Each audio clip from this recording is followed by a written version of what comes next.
proceeding was a test of the National Weather Service alarm tone.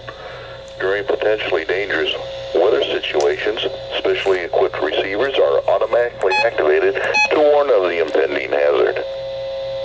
Tests of these receivers by this system are normally conducted by the National Weather Service every Wednesday between 11 a.m. and noon.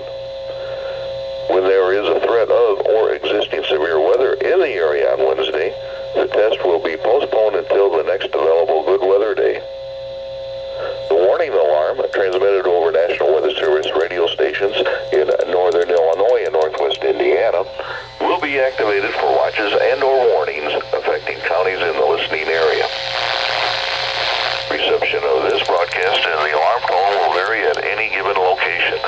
The variability, normally more noticeable at a distance from a given transmitter, will occur even though you are using a good quality receiver in perfect working order. This concludes the tone alarm test. We will now return to our regular